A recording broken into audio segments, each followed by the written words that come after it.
में हमारे भावना और बाकी जो नाम उपस्थित होंगे प्रेस रिलीज में सबके नाम आपके पास में कार्यालय के माध्यम से पहुंचेगा। देखो, आज पंचकुला निगम का पूरे हरियाणा में शहरी निकाय के चुनाव चल रहे हैं और अब कुछ ही दिनों का समय रह गया है, हरियाणा वासी मतदान करेंगे।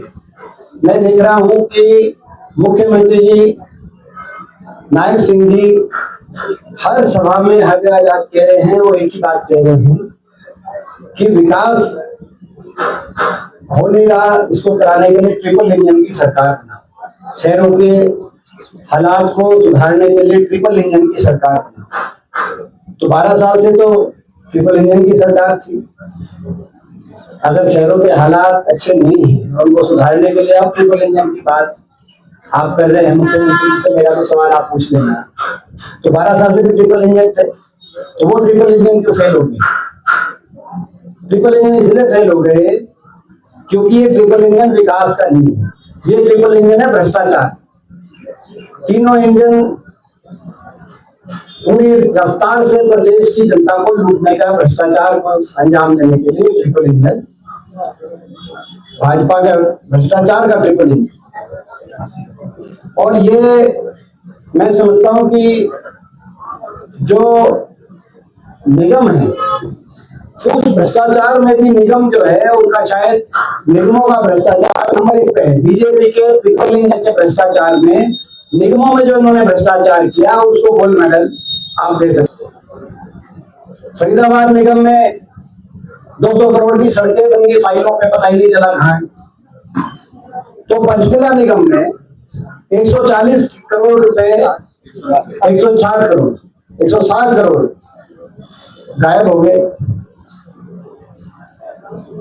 यानी कि भ्रष्टाचार भी और डकार भी नहीं आए, गायब भी हो गए। यहाँ तो ऐसा खुला भ्रष्टाचार, और केवल यही नहीं, हर निगम में, रोहतक निगम में भूमि घोटाले आए सामने, किसी निगम में सफाई घोटाले, ठेकेदारी का तो घोटाला मानते ही नहीं है। इनके जितने पार्षद हैं, जितने निगम में इनके मेयर बने, कई चेयरमैन बने नगर परिषदों में, वो ठेकेदारी को तो अपना जन्म सिद्ध या भाजपा सिद्ध अधिकार मानते हैं। ठेकेदारी को भाजपा सिद्ध अधिकार मानते हैं। जैसे इनके एमएलए कॉलोनी काटने को अपना अधिकार मानते हैं। आज कोई एमएलए नहीं बीजेपी का बचा होगा, क्योंकि शहरीकरण हो रहा है और ये शहरी विकास का चुनाव है, ये भी एक मुद्दा है। शहरीकरण में अवैध कॉलोनी काटने का, यहां तक कि इन्होंने तो दीनदयाल उपाध्याय जी को भी नहीं छोड़ा। उनके नाम पे भी जो कॉलोनी कटती हैं वो भी लाइसेंस केवल बीजेपी के विधायकों को मिलता है। आपको पता है, सारा प्रदेश जानता है। तो विधायक तो इनके कॉलोनी काटते हैं, जनता कष्ट के दिन काटती है, और इनके पार्षद ठेकेदारी को अपना भाजपा से अधिकार मानते। इतने बड़े बड़े घोटाले, जनता का की ईमानदारी का पैसा अपने भ्रष्टाचार से अपने घर बनने के लिए 12 साल में इस्तेमाल किया गया। इसीलिए मुख्यमंत्री जी को पूरे प्रदेश में जा जाकर ये कहना पड़ रहा है कि शहर की स्थिति सुधारने के लिए ट्रिपल इंजन बनवाओ। इसी में इनकी स्टेटमेंट में ही आती इनकी हार छुपी है। और दूसरी इनकी हार इस बात में छुपी है कि इनको अपने मेयरों के टिकट काटने पड़े। अब पंचकुला से के होते तो उनको ही देते, उनको उनका टिकट बदला, और इस आधार पर बदला कि भाई वो लोकप्रिय नहीं रहे, यानी कि जनता को उनकी हकीकत समझ में आ गई। और जो कैंडिडेट जिनको बनाया है, जनता को इनकी हकीकत समझ में आई हुई है पहले से। ये तो पहले ही कई सड़कों में, कई मामलों में इनका नाम तो पहले ही है। आप ये देखो कि कैंडिडेट भी कैसे कैसे बनाए इन्होंने। ये यहाँ से जो कैंडिडेट बनाया है, कई सड़कों में घोटालों में आरोपित है। आपको पता है, सोनीपत से जिनको बनाया है, वो एक बड़ा भारी खजूर घोटाला हुआ था सोनीपत में। वहां पर करोड़ों रुपए के खजूर के पेड़ लगाए गए थे, जो आज तक किसी को दिखे ही नहीं, क्योंकि खजूर नहीं होता वहां। सौंदर्यीकरण का, शहर के सौंदर्यीकरण, उनको वहां का कैंडिडेट बना दिया। तो ये ऐसी स्थिति चल रही है। और अंबाला की जो इनकी कैंडिडेट प्रत्याशी हैं उनके बारे में तो आप जानते ही हैं, मैं क्या बोलूं। लेकिन कुल मिलाकर केवल ट्रिपल इंजन भ्रष्टाचार का ही दोबारा से पुनः स्थापित करना चाहते हैं। हमारा चुनाव के जो हमारे मुद्दे हैं वो पंचकुला को विकास के उसी ऊंचाइयों पर लेके जाने का हमारा सबसे बड़ा मुद्दा है। जिस सोच के साथ पंचकुला का निर्माण हुआ, स्वच्छ पंचकुला, सुंदर पंचकुला। आज पंचकुला में जो पानी की निकासी की समस्या है, सीवरेज की समस्या है, आज सफाई की समस्या आप देख रहे हैं, सीसीटीवी कैमरों की आज क्या स्थिति है वो आप देख रहे हैं। पंचकुला तो एक ऐसा मॉडल शहर होना चाहिए था कि ये हरियाणा के निर्माताओं में सबने मिलकर जो पंचकुला को आगे बढ़ाने का काम किया। चंद्रमोहन जी बैठे हैं, स्वर्गीय चौधरी भजनलाल जी का भी उसमें बड़ा योगदान रहा। चंद्रमोहन जी के माध्यम से उनका एक विजन ये था कि भाई पंचकुला तो चंडीगढ़ को भी फेल करें, मगर आज आप देख रहे हो क्या स्थिति बनी हुई है। बड़े दुख की बात है। तो हमारा मुद्दा निगमों में भ्रष्टाचार की समाप्ति का नंबर 1 का मुद्दा, एनडीसी को लेकर, नोडल सर्टिफिकेट को लेकर कितना जबरदस्त भ्रष्टाचार, एक तो मैं घोटाले बता दी और एक जनता को जो फेस करना पड़ रहा है। एनडीसी को लेकर आपने देखा, प्रॉपर्टी आईडी को लेकर आपने देखा, कार्डों को लेकर देखा, कार्डों की जो राजनीति हुई कितने बड़े पैमाने पे पंचकुला में और बाकी जगह।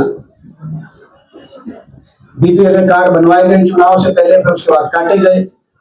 वो सारे मुद्दे थे। भ्रष्टाचार जो भ्रष्टाचार का अड्डा बन गया घोटालों के लिए भी और आम जनता के लिए भी, तो निगमों में भ्रष्टाचार समाप्त हो। और भाजपा जो अंधी हो गई है, सत्ता के घमंड में अंधी हो गई, और सत्ता के घमंड में कोई अंधा हो जाए तो उसको जनता नहीं दिखती।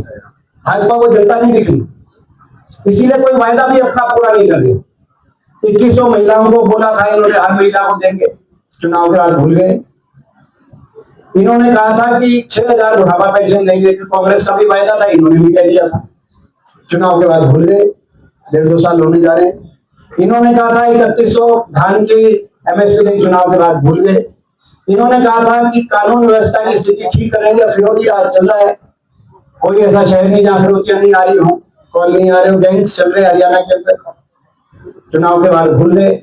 इन्होंने कहा था महंगाई को कम कराएंगे, मगर क्या स्थिति है मुझे बताने की जरूरत नहीं। सिलेंडर की कीमतों में कितना क्या इजाफा हुआ, और पेट्रोल और डीजल की कीमतों में यह अनुमानित कितना है इजाफा, किसी भी दिन आ सकता है। तो सारे देश के सामने है। तो ये जनता को भूल गए हैं, जनता के विकास को भूल गए हैं, केवल भ्रष्टाचार में लगे हैं। ट्रिपल इंजन के भ्रष्टाचार को पुनर्स्थापित करना चाहते हैं। हमारे प्रदेश की जनता, पंचकुला की जनता से ये अपील है कि एक बैलेंस बनाते हुए, अगर बीजेपी के लीडर्स के मन में कोई इच्छा है कि कोई अच्छा काम करें, तो उनकी तो चल सरकार है, करें, जिन्हें रोका। लेकिन उनके भ्रष्टाचार पे नकेल कसने के लिए, और निगम की अपनी आमदनी होती है, पंचकुला निगम की अपनी आमदनी होती है, उस हिसाब से, उस सेंस में पंचकुला में विकास कार्य में विपक्ष की भी भूमिका रहे, निगरानी भी रहे, एक दूसरे पे चेक्स एंड बैलेंस रहे। पंचकुला जागरूक नागरिकों की नगरी है, चेक्स बैलेंस रहे, भ्रष्टाचार ना हो, ईमानदारी से काम हो, और जनता दोबारा से याद आ जाए बीजेपी, जनता की भी सुध ले ये सरकार। उस दृष्टि से और विकास में प्रतिस्पर्धा हो, उनको जो कराना है चंडीगढ़ में उनकी सरकार है, किसने रोका है। लेकिन निगम हमारे पास होगा तो हम भी निगम में, हमारे सांसद वरुण जी और हमारे विधायक चंद्रमोहन जी के नेतृत्व में यहाँ पे जो निगम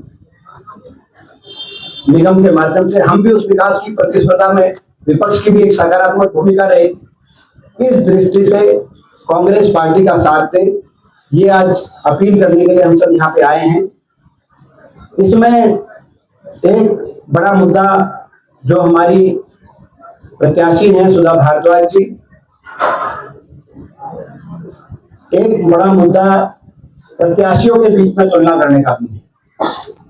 ये इतने सबका सम्मान करने वाली है, सबको साथ में लेके चलने वाली एक ऐसी कैंडिडेट है। महिला कांग्रेस की अध्यक्ष के रूप में इनका कार्यकाल पूरे प्रदेश में देखा है। इनमें कोई खासियत होगी कि प्रदेश महिला 3 करोड़ आबादी के हरियाणा में 2 ही मेन पार्टियां हैं, उसमें महिला कांग्रेस के अध्यक्ष के रूप में इनको जिम्मेदारी मिली और उन्होंने जिम्मेदारी जिस भावना से वो जिम्मेदारी का इन्होंने निर्वहन किया, मैं भी उस बात का साक्षी, मैंने भी देखा, सबका सम्मान करके और एक अच्छी सोच के साथ। ऐसे व्यक्तित्व की आज पंचकुला को आवश्यकता है।